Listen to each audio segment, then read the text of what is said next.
in this podcast, what we're going to be talking about is kind of everyone's different journeys and their success with business, how it links into fitness, mindset, and basically where you've come from to where you are now. And there's no better first guest than the big man, Daniel Weinand. I'm very honored to be here. Thank you very much. So let's kick this off, mate, by you just giving a bit of background about yourself. What did you do, where you are now, and everything? Sure. So I grew up in Germany, studied computer science and music. And then a buddy of mine, who I was roommates with, he said, I have this idea. He has his online store, and he was selling snowboards. But then winter season's over, so he had to figure out something new. And he said, well, he wrote all the software for this online store because the existing offers at the time sucked. Then he thought, well, maybe we can repackage that software and offer it to other merchants. So he's like, but I need help to get this off the ground. And he asked me if I want to move to Canada, because that's where he was at the time, and help him build this. And I was maybe in for 5 years studying at the time. So there's no bachelor's, no master's. It's what I call the diploma. So you have to go from start to finish for an average of maybe 6 years. So I only had like maybe a couple semesters to go. And I decided to drop out, move countries from Germany to Canada, and head over to start this company with him that didn't have a name yet. So it was Toby, and then Scott Lake was this other partner in the snowboard business, and then myself. And so then the three of us, we got together, came up with the name Shopify, worked from coffee shops. We didn't have an office. And then we just heads down, worked on making this beast that became many, many thousands of people, public company, several years later. I did that for about 12 years. And we can talk more about what I did there. But I wore many hats throughout my journey at Shopify, which, frankly, was very exciting until it wasn't, and that's why I left. Then I attempted a few other companies because I'm always fascinated with storytelling, right? So I went into the movie industry in Los Angeles, which was also pretty exciting. But then through, I want to say human error, we lost all our funds and we decided to just fold the company. I worked on a video game, but then I decided my true passion in life and the thing that I always wanted to do is make more music. So I'm classically trained, so I play piano since I was little and played concerts and whatnot, all that, stuff. And I'm pretty comfortable writing score for orchestra. And one of my childhood dreams was becoming a film composer, and I applied at the university to do that. And that's in a roundabout way of saying that I thought I wanted to now pursue film composition. So I went to Los Angeles, worked out of Hans Zimmer's studio with a whole bunch of other people. Very briefly, but I met some super interesting people and some that I now call my friends. Amazing. I talked to Harry Gregson Williams, who's one of my idols. He made some fantastic scores, and I had some really good chats with him and what it is that he does and how he likes it. And I found myself being very drawn to electronic music. So a couple of years ago, I decided to make the full switch and go like heads down, just working on electronic EDM music production. So that's what I've been wanting to spend most of my time on. And again, we can talk more about like wherever you want to dive deeper into. Yeah, for sure. But that's kind of like my current passion in life is becoming good at production, learning everything there is about it. And maybe in the future, hopefully, scoring some gigs, even though when I started producing, I thought I would never, ever be in front of a crowd. Even though I have all these like fond memories being in a band as a teenager and playing in front of people, and there's this like natural high that you get. Yeah. Typically, I am pretty introverted and like to be more the guy behind the scenes. That's also why I try to not give too many TV interviews when I was at Shopify. We had other people for that, and I was more comfortable, being the person that's supporting like everyone else and no, I love that. putting strings behind the curtains. Yeah, we'll definitely delve deep into that, because there's a lot that comes with obviously building one of, if not the leading brand in e-commerce. Yeah. But what really interests me was your story with the production in LA, and you said that you lost all your funds. How, if you don't mind just going back to kind of that moment, like how did you bounce back from something like that? I mean, I was fortunate that the funds that I lost, they were a significant amount of money, but in the end, I'm well off enough that it didn't hurt me financially. It was more of a bummer because it had so much potential. Mm-hmm. The stuff that we produced or were in the middle of producing, there were some brilliant ideas, and some of those ideas got stolen in the end, got picked up by other people, and you see them on YouTube and they have millions of views and that was my idea, and but then someone else made it, and that's totally fine, without naming any names, unfortunately, a lot of the money got misappropriated, and then the company ran out of cash, and it's like, you don't want to chase bad money with more money. Mm-hmm. It just felt like me and my partner, we decided it just feels like it's the time to, we gave it a good shot. I think we had really big potential, but you can't win every bet. Yeah, for sure. You lose. I bet that was quite, regardless of the finances, but for you personally, to have that, I suppose, bravery not to, because a lot of people would be like, no, we're going to get it back, we're going to make it a success, but you kind of been like, no, that's kind of done with, let's move on. We possibly could, right? But the issue is trust. When you gather a team around you, and I can talk a little bit about this concept of a trust battery that Toby's the CEO of Shopify. We work closely on the culture of the company and kind of how do we define things. And one of the big things for us was trust in employees, trust the people we work with. And he always called it the trust battery. And a trust battery is something that, when you meet someone for the first time, it's maybe at neutral, right? You don't know. And then over every interaction that's positive, it starts growing fairly slowly, right? Sometimes quicker.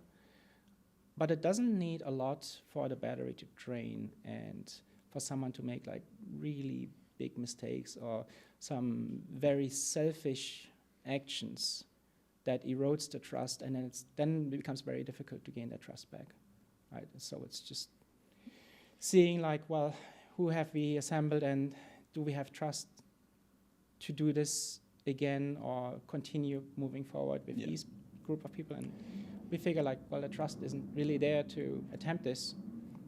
If it was an outside error, we probably would have attempted to stay on course. Yeah, I love that.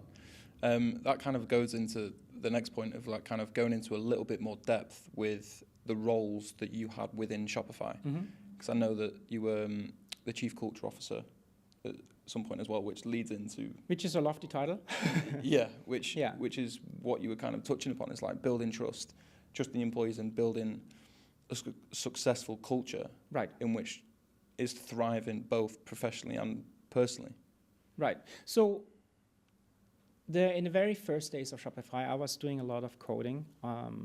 So I'm very comfortable programming. We lost our designer, the only one that we had at the time, and he decided it's fine. It sucks, but I can do it.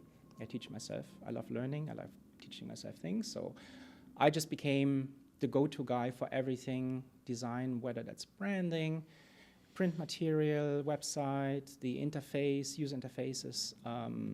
I did that for a good number of years, and I started hiring the team under me that became the user experience team. That team would grow to about 170 people, and we were it was comprised of designers, front-end developers, content strategists, UX researchers, videographers, and whatnot. Anything that is like public-facing. And then the company was at an inflection point where we experienced this hypergrowth. We hired over 100% year over year in employees, which meant that we needed to we outgrew our offices basically every 18 months. Right. And we needed someone that's responsible for figuring out where we're going to live. B, how do we expand in different cities? How do we hire more people and do that in a healthy manner, that when we wake up and go to the company, we feel like this doesn't suddenly become the place we don't want to work on anymore, right? So we needed someone responsible for making sure that this atmosphere of hustle and curiosity remains. And it was pretty much my role, growing the company internally. So like you have a product manager for a specific part of your offering or what you're working on, we had me as making sure that when we grow the company and we go from like 500 to 1,500 to 5,000 people, that's done in a manner that the company tomorrow is better than the company was yesterday. I love that. Yeah, and it's intuitively people act from a place of fear, right? And they want to grab onto what there is today, and that's why you often hear the good old days were so much better, right? Mm-hmm. And I didn't want to do that. My goal was that it's not good enough to just keep it the same. I wanted it to be better. And that means it's going to be different. Hopefully it's going to be better. So some people will not like it because it's changing and people are uncomfortable with change.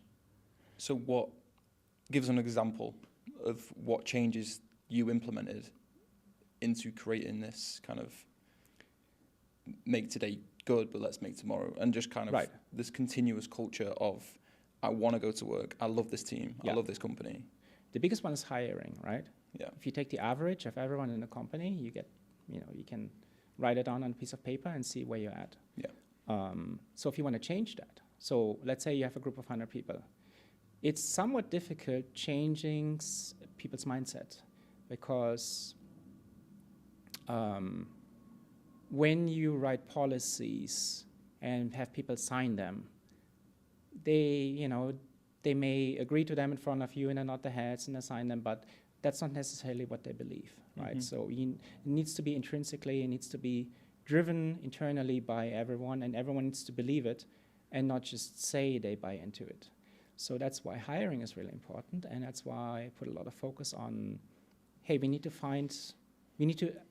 identify what it is that we like, and then we need to hire more people that show these qualities of what we like. Yeah. And that's how you move the average, right? So it's kind of like we're having this big aircraft carrier, and it's slow to turn.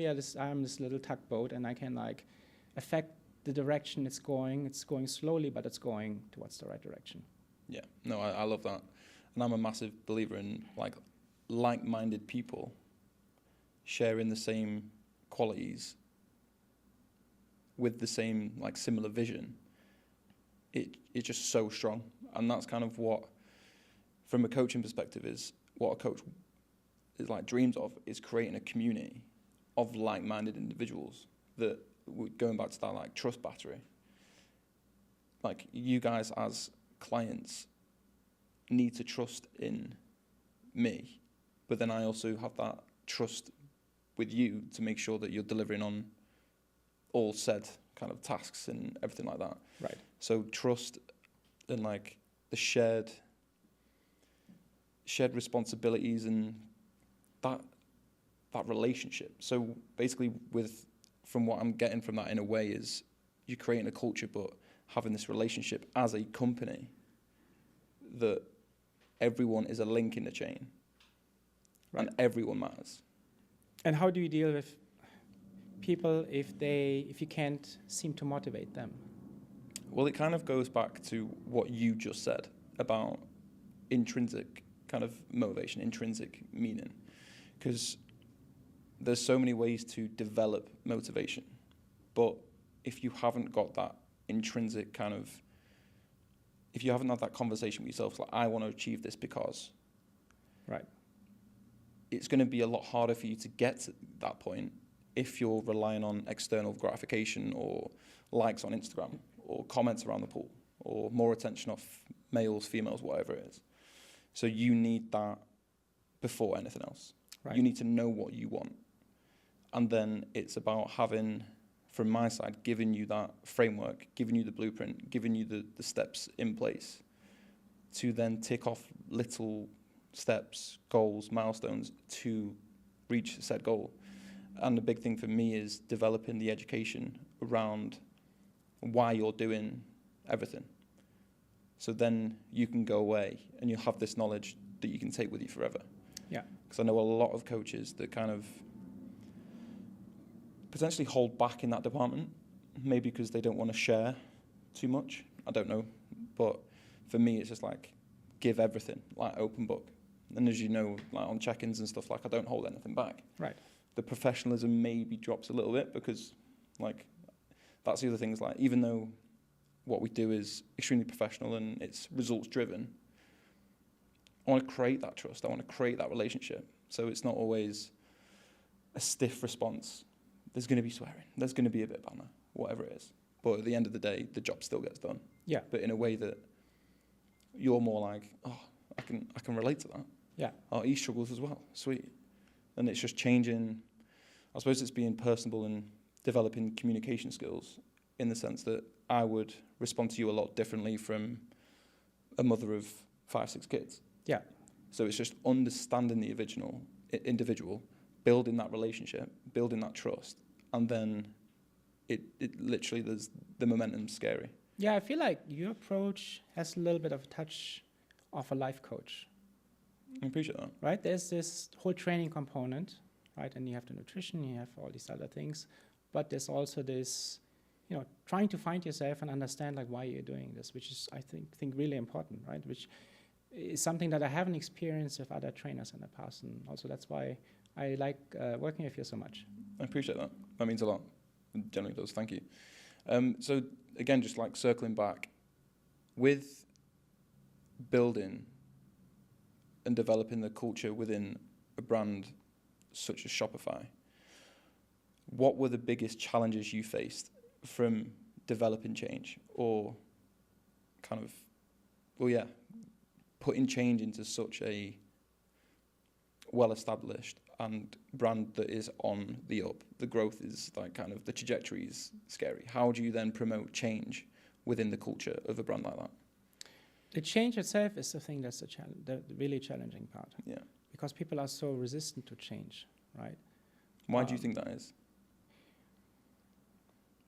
I think it's human nature that we are comfortable doing the things that we know, and if we're being thrown into the deep waters that we've never been into, it's scary, right? Mm. But the scary place is that's where you experience a lot of growth. And that's also why we sometimes purposefully started throwing wrenches into people's gears, just to see what happens. And that sounds mean and it sounds sadistic, but in a way it's something that made us anti-fragile. I don't know if you read that book. The idea of if you disrupt a system and you disrupt it often enough, the system will adapt to being disrupted. So I give you an example. Black Friday, Cyber Monday are obviously the biggest days for online sales, where our servers get absolutely punished by everyone wanting to check out at the same time. There's like millions and millions of people. And for our team that is looking after the servers, it really is a scary time. So in order to see if you have the necessary redundancy, one day Toby just started turning off random servers and just seeing, hey, what happens if I turn this off? And like, because that can happen, right? And by doing a fire drill like that, unannounced, you discover things that if you discover them on a day off, it's too late. So, well, it's keep people on their toes. It's strategic kind of training without essentially the staff knowing, but they're going to benefit from it, because then when that situation occurs, if and when, they know exactly how to deal with it. Yeah, I mean, there are parallels to, at the time we didn't think of that, but I see parallels now in the field that I'm working on, and I forgot to mention that I also run a VC fund in security. There are parallels to the military, right? Where the training, especially for some of the regiments, is so grueling and so hard intentionally that if you're out when it's serious, it probably will not be, or hopefully will not be as hard as during the training, so that you already know how far you can push yourself. And because one of my best friend plays professional rugby. Yeah. And he tells me of some of his training. And he said the other day that he cannot, because he's just come off like a concussion, and he said he cannot wait to get back into the training squad because it's easier, because they train harder than they play. Yes, that makes sense. Yeah. Because then when you get into these situations, your mental frame, your physical condition is ready. And I think it's preparing for any outcome. So whatever arises, you just tackle it. Yeah. And that's where kind of we'll link into is how important I think is kind of fitness and health into business and providing success. Not in the sense that it's going to, it's like not like it's business coaching, but it does filter through and drip feed into not just business but relationships. You'll go into an argument with more patience. You'll go into a problem with work, with an employee, with a meeting, with more calmness and more maturity. So then, like we're linking in with any situation that comes up, oh right, I've already dealt with this. Yeah. Sweet. And it's remarkable, right? I mean, we are healthier and we feel better if we push ourselves. If you go through physical strain, if you go to a cold plunge that's totally not pleasant at the time. Horrible. But, it benefits just shocking your body and like putting it through the paces. And overall, you're better off and you feel better. Yeah, like I was just saying to you before we came in here, when you're trying to grow a business, like I've been self-employed and running my own business now for 5-6 years, there's been times within those 5-6 years where even being a coach, you do neglect your own fitness, your own nutrition, because you're so focused on pushing the business or kind of establishing your brand, you. So then the first thing to do to save time, you neglect the training, which essentially saves 4 hours a week, which is not a lot. But by not neglecting that 4 hours, it makes everything else seem less stressful. You're in a better position mentally and physically to approach work in general. So going from your experience, have you ever felt like you've been in a position that I've just mentioned about you've neglected kind of health, like going back to Shopify when you had to basically educate yourself into coding, everything that you mentioned about design, all of that stuff. What did that look like with hours, with everything? Hours were brutal. So I mentioned that I was starting that UX team that I grew fairly large, and we had a lot of responsibility. And when I took on the role of Chief Culture Officer, now I took on another chunk of the company's responsibilities that I touched on briefly earlier about the growth. And growth meant facilities, right? Someone needs to get the lease. Someone needs to design the spaces. I was designing every one of our spaces, and I learned a lot from previous offices and the mistakes and stuff that didn't work and stuff that did work. And we arrived at a office layout that I want to say is probably one of the best in the space at the time, because we figured out ideal sizes for teams, ideal room sizes, placement of where the desks should be, where they shouldn't be, where the meeting room should be, how cross-pollination between teams would work, the distances between where people would mingle from different departments. There were a lot of considerations down to how does it make you feel being in the space, right? You don't want to have, everyone uses cubicles as an example with the fluorescent lighting, and sure, that's one extreme, but I also think there are even worse offices where everything is open space and no one can focus because there's just too many people and too much movement. Yeah. You see movement or hear noises left and right. Every time someone goes up and gets to the bathroom, it's a distraction, which then ends up everyone wearing headphones, and then that defeats the purpose of why you're even sitting in the same room next to each other, right? So there are a ton of considerations. I have been touring most of our kind of companies that were in our like tech companies. I've been to several Google offices, been to Twitter, I've been to Apple, I've been to a bunch of others. But long story short, I talked to my peers that had a similar position at those companies, and I asked them how they do it and how they define culture and what goes into their thinking. And I arrived at the conclusion that a lot of people misunderstand what it means, because even the reporters that stop by, they would say like, oh, Shopify's culture is amazing, they have free lunches and they have a slide or whatever. Those things aren't, well, for one, like the free lunches are calculated because I can talk about this now. You can do a calculation of like how long do people go out for lunch, right? If they go to a restaurant and it's like X amount of minutes, we provide a lunch, then that definitely speeds up how much time they spend at lunch.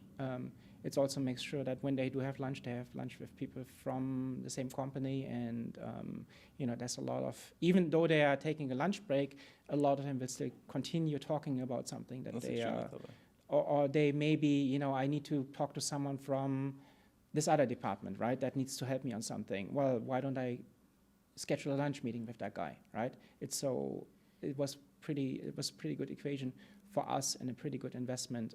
So we actually built a kitchen in our fourth office in a high rise. We had to do a lot of. We also drilled through 8 floors of concrete to build an internal staircase, because I wanted to make sure that people can use stairs up and down instead of using the fire doors or using elevators. I think any of those obstacles, anything like a barrier, will remove people from each other, right? But if you open it up just enough, then it feels just like one large space. Love that. And then so as Chief Culture Officer, I had, and this is a long-winded response, I apologize, but as Chief Culture Officer, I also had all of HR and recruiting. I had, like I said, facilities, which facilities was like our infrastructure with IT as well, making sure that, when guests come, everything goes smoothly, like the security of the place was really important. And then I hired a team of coaches, integral coaches. I found myself really benefiting from having a coach, especially when I went from individual contributor and being hands-on a lot to now managing teams, and I had no experience as a manager. And even though at the time I thought, oh, I'll be fine, I'm good with people, but at the same time, if I am honest to myself, I wasn't a good manager at the very beginning, and an integral coach helped me a lot find my way of being a manager, because there are many ways of being a good manager. There's no one correct answer.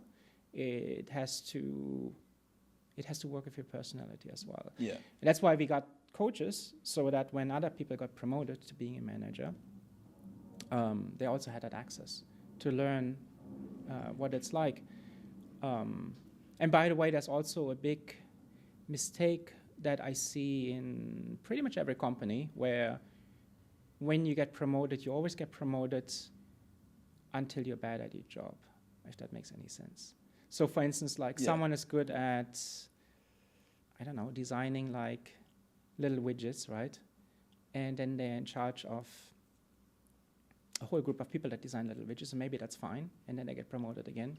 And then they're in charge of more than just widgets, but then it's like your day-to-day responsibilities are no longer you're designing, you're doing design reviews, you're proving things.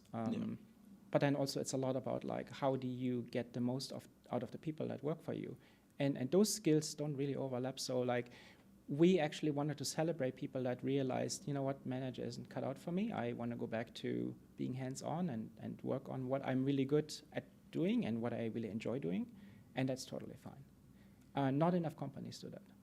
No. Because it sounds like a demotion, right? For like, oh, you know, I'm a director and now I go back to being a programmer. But it should be, I think it should be celebrated that if someone comes to the realization that, no, this is what they're really passionate about. They're not passionate about being a general manager of... But other people will be, so that's for them. But yeah. And right. I think... So, sorry to interrupt you. Go. If I give a, spill some of the secret sauce here, during the hiring interview, so first of all, I did probably the first 1,000 or so interviews myself, or 800 or whatnot. It was really important for me to do them and understand. And one question that was mandatory that I gave everyone who did the hiring interviews was, ask yourself, the person that you're interviewing, could you picture that person becoming your boss one day? It doesn't mean that you think the person is better than you today, but does the person have the potential that you could see yourself working for that person? And it's kind of, I don't want to say trick question, but it's a question that opens your mind in a way that when you hire someone, there is a chance, if that person surpasses you, that you're reporting to the person you're just about to hire. Mm-hmm. And we had that happen in some instances where we had to flip the reporting relationship around, and it was okay. It went really well. And I think it wouldn't have ended well if they didn't have that mindset of wanting to find people that have the potential to be better, right? And that's part of, hey, let's try to only hire people that are better than our current average. Well, that's interesting because obviously when Shopify was getting on its feet and, like you say, didn't have offices, you were working from coffee shops, you were working from anywhere to get off the ground. Right. But then you got to a position where anyone coming into Shopify had to add to Shopify. Yes. It wasn't to fill a hole or to get staff numbers up to hit the quota or the whatever. It was, you're coming in here to improve Shopify. Yes. And with that comes great responsibility, but like, how would you give advice for, at the time, like employees at Shopify or now, on how to have that work-life balance, to work really, really hard, which you'd have to. Well, I think everyone needs to in today's day and age. Yeah. But how would you implement, I suppose for yourself really, the balance of switching off from everything that you were doing, from chief culture officer to coding, through design, through growth, through everything? What did your downtime look like? There wasn't a ton of downtime.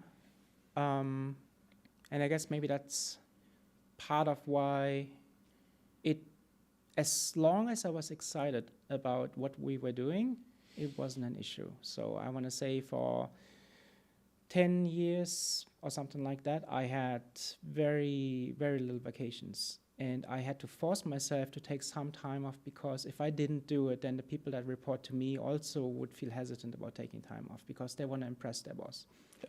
But I kind of needed to do it to show them, hey, it's fine, but honestly, it wasn't fine. Not fine. I mean, it's fine for other people to take time off, but in my head, I was so deep into the work that even if I took a vacation, I'd still check work emails every day, and that's not very healthy. And I will admit that it was not very balanced at all, right? And I think.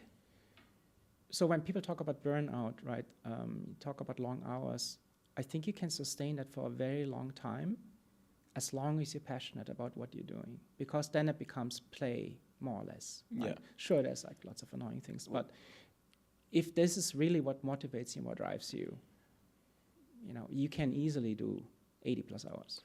This was literally, this has been me for the last 5-6 years. And like you said, if you're passionate about what you do, Yeah.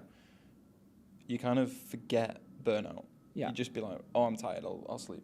Yeah. You don't think it's burnout. It can become into burnout if you lose that passion, right? And I experienced that when I woke up and I was reading all the, TechCrunch and whatever. Like I needed to keep up to date with like the latest developments of everything around me. And I figured that I used to do this because I was really interested in it. And now I'm doing it because I have to. And that's when I realized, like, I can probably do this and coast or be like not as happy as I used to be. But if I'm true to myself, I probably have to call it quits. And I had a very difficult conversation with, my co-founder and friend and CEO. Obviously he didn't want me to go. I'm sure. He was very bummed. That was a very tough conversation. And I said, I think I gave it something like 6 months or so to make sure like I'm training everyone to like, so it's fine. Like we already thought about redundancy all the time. But in my case, because there were so many things that needed to be managed, I wanted to make sure I spent the proper amount of time to, so that when I go, hopefully I'm not going to be missed, right? Like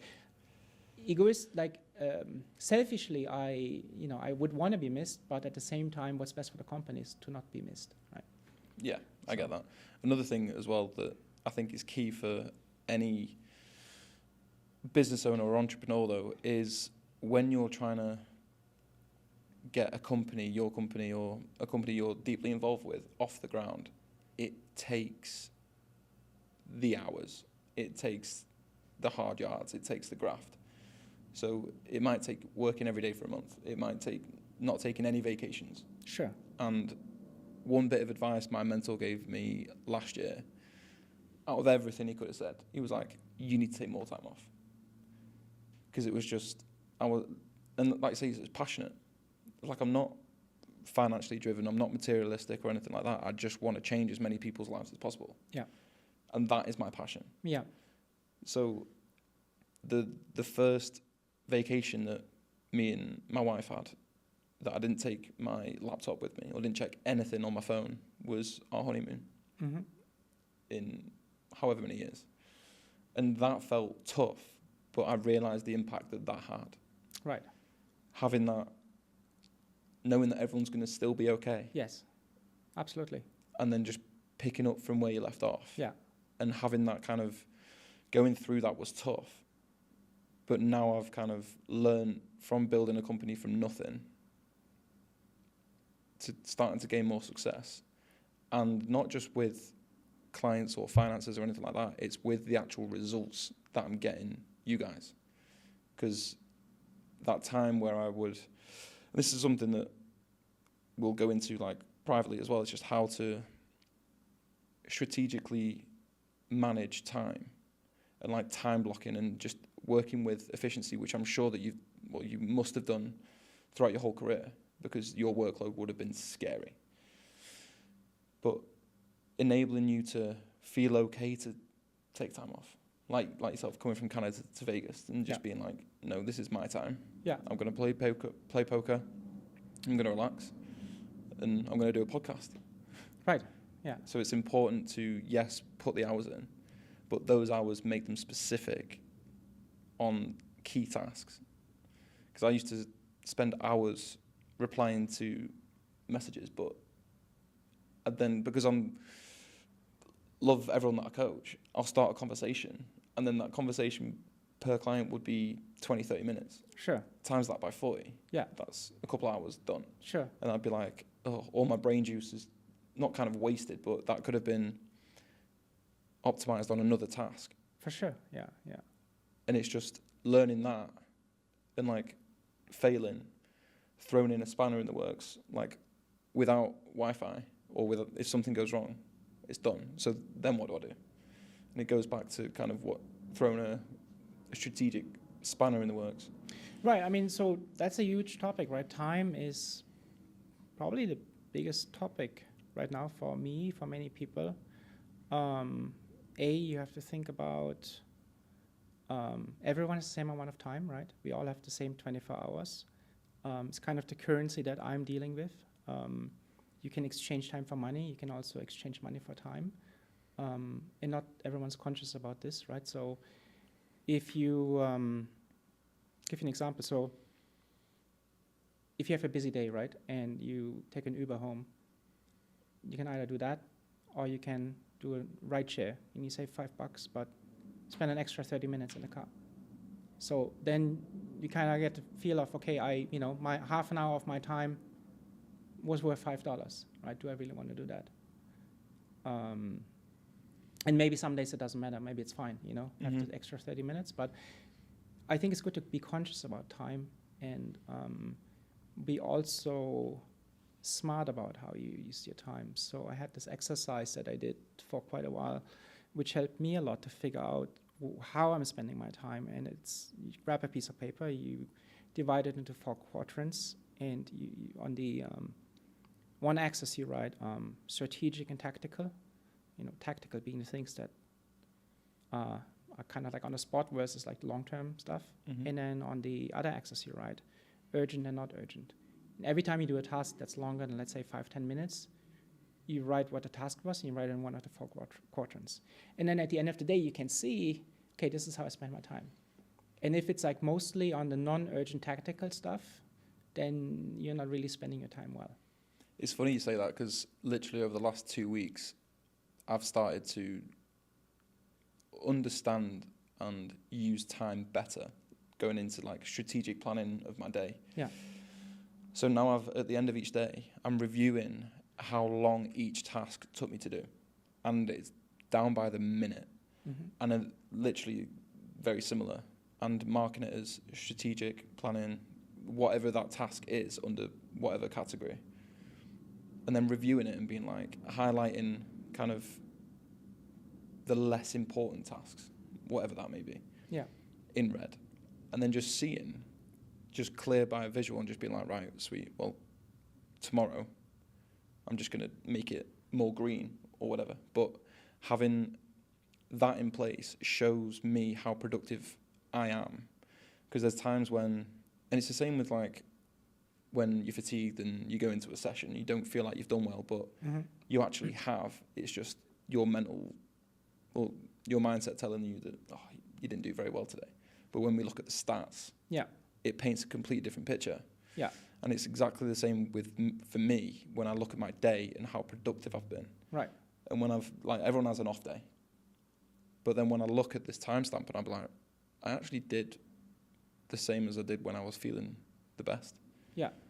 So it's just developing that so it becomes like kind of second nature, just to work with intent and intensity rather than workload.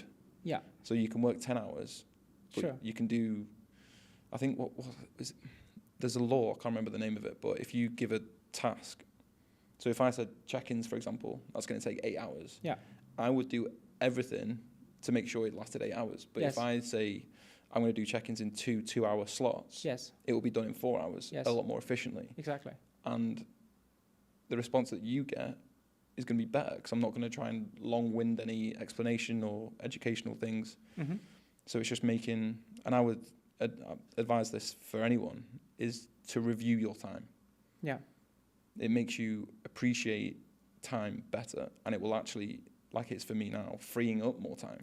You also don't have to do it for a very long time, right? No. You don't have to do it until the end of your days. Similar to the training plans that you made for me. And you know, I hate logging nutrition, for example. And I don't know if I'm the only one, but I just can't stand that app. So, but it's, you know, all jokes aside, it's good to do it for some amount of time just to be conscious about it. Just to understand, okay, this is what, you know, oh, this is how many calories, this is how many carbs or whatnot. And you do that for a month. And I feel like even though currently I'm not logging my my food or my calories. You're in Vegas. Right. But I have a 10x understanding now of what I'm consuming, even if I don't write it down, because I've done this for X number of weeks. Yeah. And I think similar is if you do those like exercises for time, is you do it for a month. Might be a little tedious, but then you develop that muscle, right? That maybe you didn't never used, and you'll become a lot more conscious about it every day. Well, that's it. And I know with like from our first call, it was clear from the get-go that logging nutrition for you was going to be more of a hindrance than kind of a positive impact because of what you have on your plate. Yeah, I'm pretty honest about that. Yeah, no. And that's the other thing. It's like, that's how client coach builds trust. Because if you turn around and be like, yeah, I'm logging, and I'm like, well, I can't see it. And you just keep on with that, like, kind of lie. Yeah. It doesn't allow us to get to the core of how to improve your nutrition. That doesn't have anyone. No, exactly. Yeah, exactly. But with your nutrition, it was kind of, and your training, it was understanding that why we're eating what we're eating, when we're eating it. Yeah. And also we touched upon like sleep. So it's not just a case of here's your training program, let me know how you get on. Right. Or send me a picture. Have you made any gains? It's okay, why are we doing it? And that's why I ask about like form videos and get into the nitty gritty with training, because I still love the personal training side of things. But I also love educating people, and then when they be like, right, okay, I'm going to try that, and then they feel and see the impact of doing it, then it's like, boom, you've got that lesson forever. Right. And then it's just developing that and making that consistent, compounding that over and over again. And it's seeing what you've achieved with your workload and all your ventures and everything that you've got going on is incredible. Because going from your physique from day one until now, it's just your whole, even your posture has changed. Cause I just want to look like Mark, that's all. Oh, don't say that, mate. I'm going to have to edit that I out. never fixed that face, but No, maybe I get his physique one day. Yeah, well, he's going to come on the podcast, and I'm sure he's going to come. Like he's a big puppy dog, mate. Well, Mark's the guy that, because of him, is how I know you, right? Yeah. And that's the other thing. Like with the coaching business and the industry, it's results driven. But the thing for me is how you get that result. Like, it's all well and good, Mark getting in the shape that he did, but if he didn't enjoy it and learn about getting there, yes, what's the point? Like, why would you go through all that hardship, all that kind of the sacrifices, the self-discipline, to not enjoy that result for years and years and years? Mm-hmm. And I know people, obviously, Mark had a six-pack, and the same with me, but it's not like you regress and plateau. It's just you go through phases to match in with your lifestyle. Yeah. So obviously he's a DJ, so we linked that in with gigs when he travels and giving him more of a deload week, more of a rest week. And then when he comes back in, okay, let's go again. Yeah. So it's understanding the individual to make sure that they look at their plan and, like, for example, you're the perfect example. You come to Vegas, playing poker, relaxing, enjoying yourself, and yet you've been in the gym every day. Yeah, every day. Why? I find it, so when I'm staying at a hotel and the gym is somewhat nice, I find it very easy and motivating to get up first thing and just hit the gym because it's convenient. It's right there. Right? Yep. There's no excuse. I do that even before I get my morning coffee. And it's slightly different at home because I have a dog, I have a child. There are other things that need to be taken care of before I can even go to the gym, right? So I need to bring my dog out, and I'm getting steps in first day, right? So I'll take out for a long walk, but then it's I find it's more difficult. I have to push myself more to then, after being awake for 2 hours, to then go to the gym. Yeah. If I'm still like half asleep and I can't even think about whether I wanna or if I don't want to. And I just tell myself, this is just how it is. I just gonna go to the gym when I wake up, and that's a decision I already made, then there's no excuse. There's no reason why I can't, right? And it's, you probably know best, like people are good at making excuses for why they can't work out that day, or Yeah. and I try to like eliminate any kind of grounds for excuses. Yeah, I don't know if this is the right terminology, but it just works. I call it like the window of opportunity, in the sense of if you go and do steps in the morning, and then links back in with kind of time management and understanding time. So if I say to myself, like, right, I'm going to go to the gym at 9, but then I pick up a task that takes me to 9:30, then I'm hungry, so I eat. So then 9:30 is 9:30 for those who are not sorry. in England. Good point. Yeah. And then I eat something, and then I can't I don't like going to the gym when I've eaten. So it's just like that window that you set to go to the gym, keep it. The same with all the other tasks you do, whether it be checking emails from 7:30 to 8:45.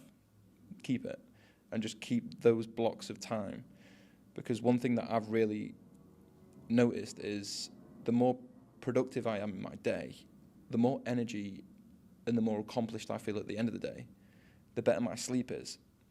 So then I wake up the next day, because everything's in like clicking, it's in tune with each other. The next day is just continuing that momentum. Yeah. Continuing that. And even when, like we talked about, like having a dip in energy, everyone has an off day. Because you've been so engrossed in this routine, even when you feel tired, you're still going to do that routine to the same level, because you've set the standards to follow. Yeah. And that's something that kind of doesn't happen overnight. Like I said, I've been running my own business for 5-6 years, and I'm kind of solidifying that now. I think the biggest enemies of that are social media. Mm. So when I checked how many minutes I spent on Twitter and Instagram and Facebook and whatnot, I was actually pretty terrified. And I set a limit on my phone to, I can use those apps max 10 minutes a day. And even with the 10 minutes, most of the time I don't even come anywhere close to that. So now I'm checking Instagram every now and then if I get a message. But I feel a lot better not having that habit of anytime there's like a downtime, are you waiting, or like, you open your phone, see what's happening. Yeah. And it's, it doesn't seem like much, but I think it's insidious in a way. And I feel a lot better not doing that. That and not consuming refined sugar. So I think those were the two biggest changes health-wise for me last year. And not consuming sugar, I noticed my HRV is climbing way higher than it was before. Yeah, and it's those little things that, like limiting processed foods, but we know that you love pizza. I love pizza. Who doesn't love pizza? That's very, very true. But the understanding of kind of taking those like refined sugars out and limiting screen time. Yeah. And I don't know how this is going to sound, but if I wasn't an online coach, I wouldn't have any social media. Yeah. But it's a big part of the business. And well, that's different though, right? You do it because it's business. Yeah, but there's honestly been times, like full transparency, where I've been like going to upload a post, and then 10 minutes later I just still find myself scrolling. I'm like, what? I didn't come on here to do that. Yeah. So it is consuming in every aspect. Yeah. Mentally, time, and all that stuff. One thing I do want to ask you though, mate, for anyone that is kind of looking to grow their own business or developing the company they're in now, what would be like the one habit for success, or the one key and major lesson that you learn from your time at Shopify and all your ventures now that is like a non-negotiable? It's a somewhat broad question, but I think if I can draw any correlations, then it's difficult to be honest to yourself about an idea for your business. Some people may like or romanticize an idea of a business that they want to do, but if they are completely honest with themselves, they kind of know like maybe that idea doesn't go anywhere. So And I've seen this in and then after Shopify as well, because I get pitched by a lot of companies if I want to invest in them. And every now and then I see someone that really wants to make something work, and I can tell this is never going to work. And that's sometimes sad, but it's my responsibility to tell them that, in my honest opinion, I don't think they should pursue this. And then the other component is the passion, right? So someone may have a valid business plan and have a good idea, but you can tell they're not truly passionate about it. And then I would also say, because if they're not willing to do everything for this business, then it's also really tough, right? So doing a business on the side, like, I don't want to use hours because